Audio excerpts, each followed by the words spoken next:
Is lasting peace, love, and happiness even possible?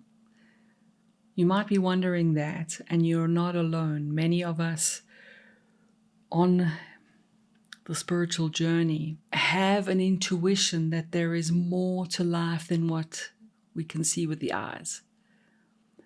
We also tend to get into a weariness, like a traveler lost in the desert, tired of scratching around for water. So imagine you're walking on a beach. There's you. And there's me, right? And let's put somebody in between. Let's put someone in between. So we're strolling along this beach. Let's say there's the ocean. And let's say, even though I've drawn this quite big, let's say that where you're standing, there is a little puddle of reflective water. If you've ever been on a beach when the tide is just right and the sand gets quite silvery, it's quite magnificent. And let's say that where I'm standing, there's also a little puddle of water. And someone in between, there's also a puddle of water. I've been on a beautiful beach quite regularly where there can be even a kilometer or two between us, a long stretch of beach. And now I want you to imagine that, and I've got to change my little drawing here quick. I want you to imagine that the sun is shining, and there's the sun up there above us. Where you're standing, you look in the puddle, and there you can see the sun. And where I'm standing, I look at the puddle by my feet, and there is the sun shining. And if we ask the person in between us to look at their puddle, they look and they see there is the sun shining. So one of the confusions is that people bump into, especially as the soul matures and as the soul starts to shake free, as you start to shake free the understanding of I am a separate self. There's an intuition, there's an experience of oneness. People also bump into this sometimes through plant medicines, sometimes through times of deep suffering, sometimes through times of deep meditation, sometimes through just acts of grace, right? Where just there's a glitch in the matrix and it's like, oh my word, I see an expanded self. But then we have to reconcile that with a little bit of a you and me problem. I'm over here, you're over there, and your perception is your perception, and I can't see through your eyes, and you can't see through my eyes. And how is it that we are somehow non-dual? Where you stand, you see a sun in your reflection on the beach, and where I stand, I see a sun reflected, and where some other person stands, they see one. And if there were 1,000 people on the beach, there'd be 1,000 suns. We each get our own sun, but is there many separate suns? Or is there one reflected in something localized? Our individualized expression, our souls, this expression of life called Cole. Cole has a body, she has a nervous system, she has a soul, she has a perceptual system, and that is the localized lens that makes it appear as if there is a separate sun for me, that there is a separate self only for me that I call me. And from where I'm standing, from my position in time and space, this localized expression, it's clearly obvious that you are separate. And you can tell me, no, but Cole, I have a separate self. Look. And you can take a photo of it, you can measure it, you can scientifically prove to me that, because you've got good instruments, you can measure there is a separate mind here, there's a separate self, there's a separate nervous system, and there's a separate I. But is there? And now we're going to circle back to love and peace and happiness. My eyes absolutely can only see through a separate lens. This nervous system, its very design is there to create the illusion / experience of a localized expression of self. So it is true that my nervous system cannot do more than tune in maybe empathetically to the song of you, but still there is a separate experience of me. The sun in my reflective surface looks to be my own. But the deeper seeing is that, oh wow, that is part of the illusion. That is part of the incredible paradox of what it means to be. That there appears to be a separate you and a separate Carl and a separate all of us and animals and creatures and all of these objects and objects that have intelligence, that have nervous systems or have some form of innate sentient intelligence, like programming that allows for a sense of self, that allows for egoic feeling of me. This is because the mind, and I say mind as in thought, heart, feelings, and gut sensations. I package them all into one combined interpretation, translation mechanism. And it can go, this intelligence has the capacity to perceive. And through those perceptions, it really does appear that the sun is a unique sun, that there is a separate self happening here. So I experience love. I experience peace. I experience happiness. And because of this, me staring at my little pond or my little reflective surface, believing I am a separate I will say that I have experienced love, peace, and happiness in that moment.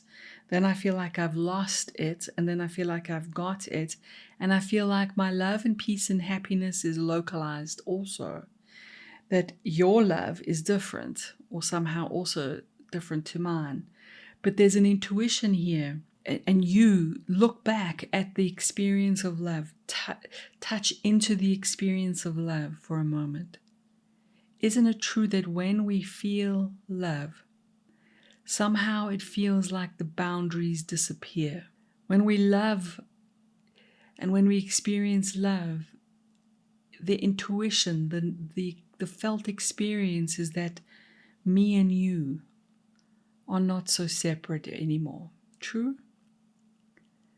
When we feel deep peace, we're sitting in a beautiful place or we're contemplating or meditating. In that moment, this peace feels like it doesn't have an edge.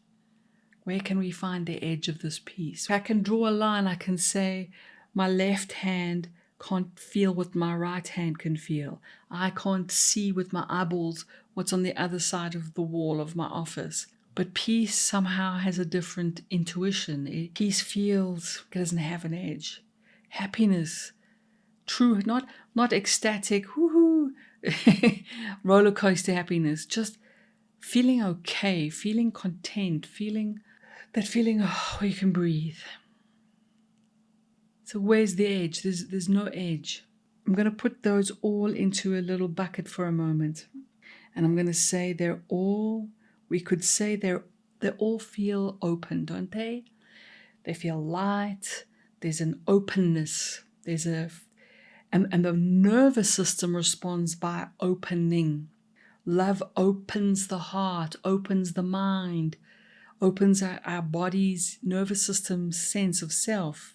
Peace opens, happiness opens. So everything we are looking for, that Pac-Man is actually searching for, we could say comes down to openness. And everything we're trying to run away from is the opposite feeling, where we feel closed. True? The heaviness, the tightness, the winters of our soul. So here is an opportunity. What if openness, what if love, peace, and happiness is like the sun in my metaphor? that it appears to be separate but isn't? What if the reason that that is true is because love, peace, happiness are not emotions to get. They're not Pac-Man pills. What if this is the ground of being? What if this is the self, the true I?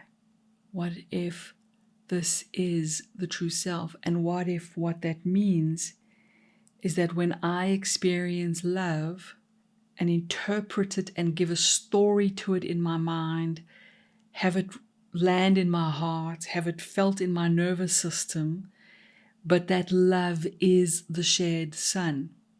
What if the peace that I'm experiencing is the same peace that you experience? What if the happiness I experience is the same happiness I experience? And what if the intuition that this is boundless openness is because that is the non-dual self? Non-dual as in not two, as in there are no edges, there is no separateness. How is that resonating with you? Feel, sense into this, contemplate this. What if the love, deepest love, not like and not attachment, romance, right? Love. What if peace, what if happiness is our shared self? And it only appears to be separate through the lens of the localized mind, nervous system. Like the sun appears to be separate in the reflective surface of each of our patches of water on the beach. What might happen next is the question, but Cole, if it's true that love and peace and happiness are the self, are the deepest truth, how is it that I lose it? How is it that I can prove to you, Cole, that Pac-Man is more real? Because when I get the thing that I believe will give me love or peace or happiness, then I feel it. And when I lose the thing that I think is going to give me love, peace, or happiness, then the love, peace, and happiness is gone. Sometimes this is called object-based happiness.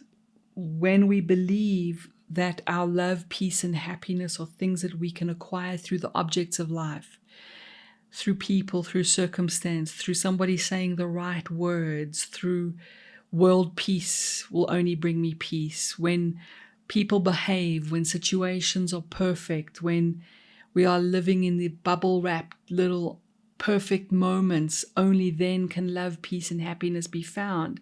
In between, we must suffer the loss of love, the loss of peace, the loss of happiness. That is the cycle of what it means to be human beings.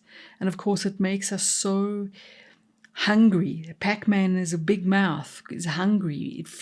Pac-Man represents a lack of wholeness, that missing piece that Pac-Man is after and believes I will find it in the relationship. When somebody says, I love you, then I feel love. I'm in perfect meditation and nothing disturbs me and there's no sounds and there's no mosquitoes and my body is not aching, and then I can maybe experience peace. I get the thing I was going for. I get the financial thing. I get the guru blessed me thing. I get whatever it was that I was going for, and then I feel happy. And then when I lose it on Monday or Friday, or the thing erodes or whatever happens, then I've now lost it. Now I must go find it again and again and again. So let's check now, is this really true? And what's really happening? Wherever attention is, that's the song we are tuned into. That's what our nervous system experiences. Attention determines what we're tuned into. If I put my attention on my foot, the song of my foot starts to play. If I put my attention on you, the song of you starts to play. When we believe, because we didn't see that the sun in the pond is the same sun, when we believe that the self is a separate self, and through the ignorance of believing I am a separate self, attention leaves home. Attention is a functional modulation of the self, and without wanting to sound too technical, it leaves home. So attention has left home and it goes searching for, and let's go back to Pac-Man, it goes searching for the thing that the mind believes will give me the peace, love, or happiness that I'm looking for. Attention can go to the object, the person that I believe can give me the love that I'm looking for. And then when that object displays the thing that makes me believe it is true, when that object is present in the perfect way that I believe is true, I experience love. Now, is it because love came from that person to me, like a transaction? Did love flow from them to me, and I had an empty cup and they had a full cup, and they gave me love, and now I got it like I would get a piece of bread? See how that feels strange, and yet somehow we believe it's true.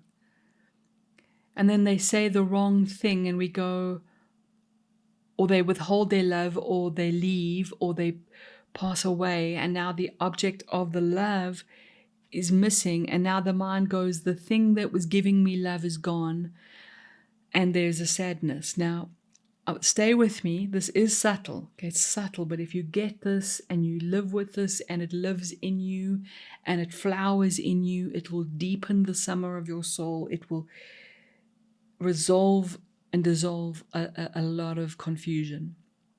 What if that's not what's happening? What if love, peace, and happiness are not objects we can get? What if that the actual mechanism of what is happening is that when we believe something gives me love, peace, or happiness, the reason we lose love, peace, and happiness is because attention left home. Okay, let me say that again slowly.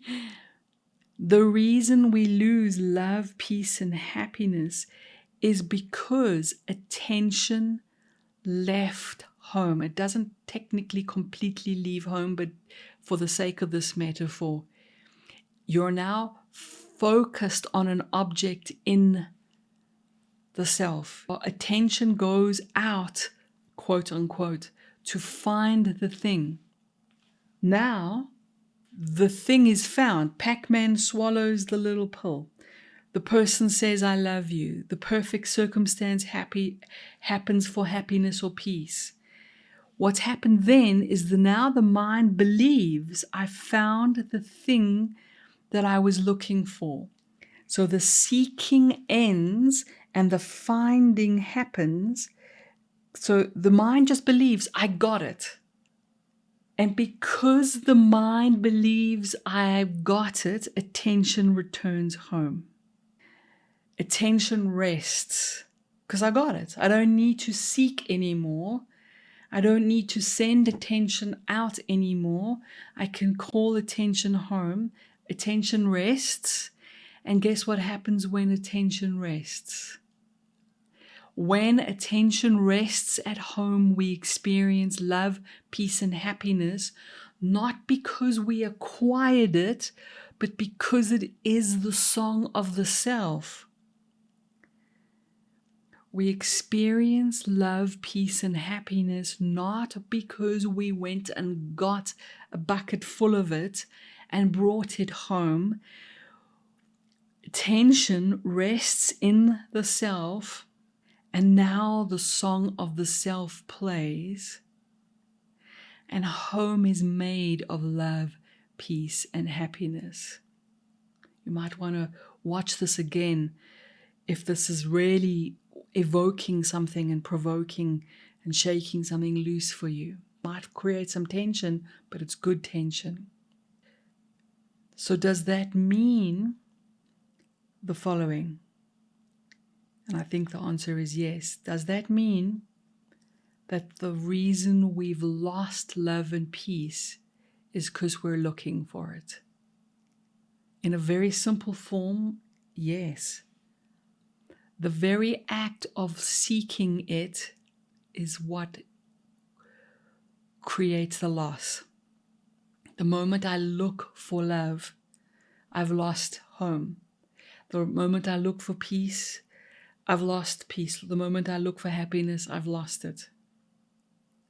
And the only reason I would look for it is simply because I've believed that the sun in the pond is separate. I've believed that I am a separate self. And because I believe I am a separate self,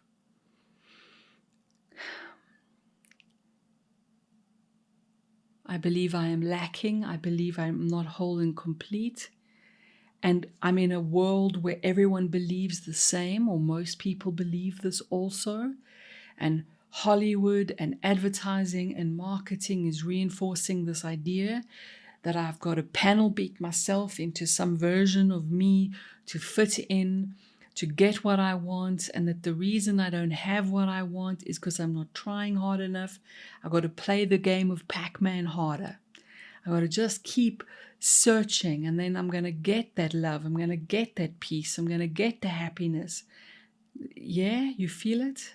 Is this not suffering? Is this not struggle? Is this not stress? And then I'm going to get it and lose it and get it and lose it and get it and lose it. Meantime, the mechanism is all about attention. When attention rests, there it is. When attention rests at home, love is there, peace is there, happiness is there. And the proof of it is that I've experienced love and peace and happiness. I just made the mistake, I got confused, and I made the mistake of thinking that it was coming to me. Meantime, it was coming from me when I stopped seeking it in the world, in objects and people and places. This is the freedom that is spoken of. Now, the last piece of this is, but Cole, you promised, well, you hinted that we would look at how come I lose it and gain it. So first, let's understand that this is the mechanism of the gaining and the losing. The very seeking, the sending attention is the mechanism of losing. Not that I didn't get the object, right? Now, this localized expression, this is the last piece of this little puzzle today. This localized little expression, this puddle, this space-time amazing modulation of reality. And I'm going to separate them now. This mind, heart, gut. I like to think of these as three centers of intelligence. They're almost three processing units. That sounds very mechanical. They've got their own intelligence. They're translators of knowledge. When each of those is in seeking mode, under the ignorance of being a separate self, perceiving in a way that is clouded or not fully aligned with the truth, when attention is on something that is mistaken, there's a confusion, then we experience closedness. But that closedness is not, the sun is not experience closedness. The mind, heart, and gut, the nervous system, our localized expression feels closing and opening, depending on whether attention is resting at home or not, basically. If attention is resting at home, we see open, we see with wisdom. We are seeing and being as we truly are.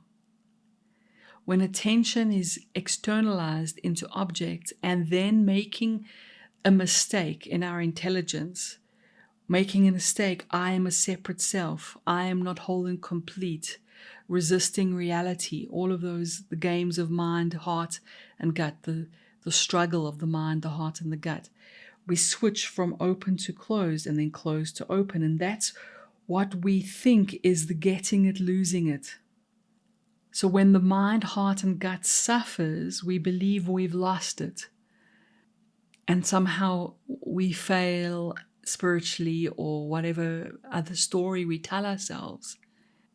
It's almost as if, and I'm stretching my metaphor here, that this little puddle can shrink or expand, because that's almost telling us about the quality of the reflective surface and how accurately it reflects. The mind, heart, and gut can reflect accurately and then feel open, or they can reflect inaccurately and then feel closed. But that, my beautifuls, that is not telling you anything about the sun. It is only telling you about the reflective surface.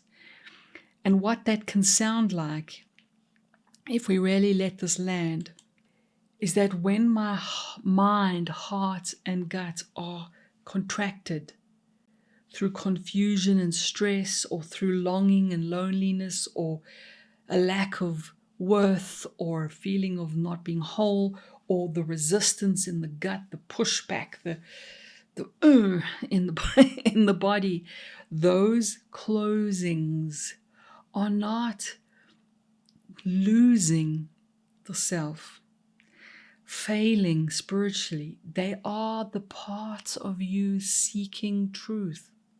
So be kind to them.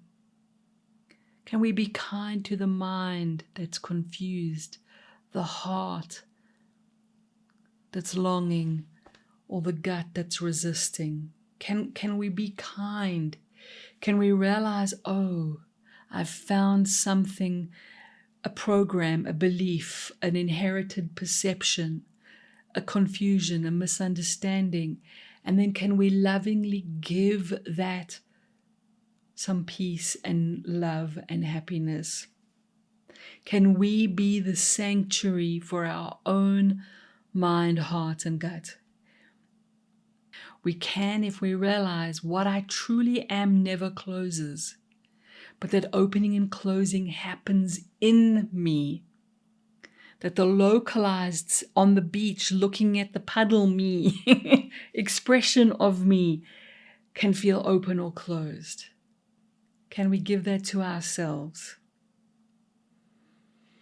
so that we can live this non-dual understanding, so that we can resource, so that when the body, when our lives, when our destinies, when this tough thing called being human stretches us to the nth degree and is hard, and our body, mind, when this does contract and suffer for whatever reason, and we feel less peace or no peace or happiness is gone, that we don't identify with that and we are kind to that. Yeah? And that helps us give blessings of love, peace, and happiness to the mind, heart, and gut.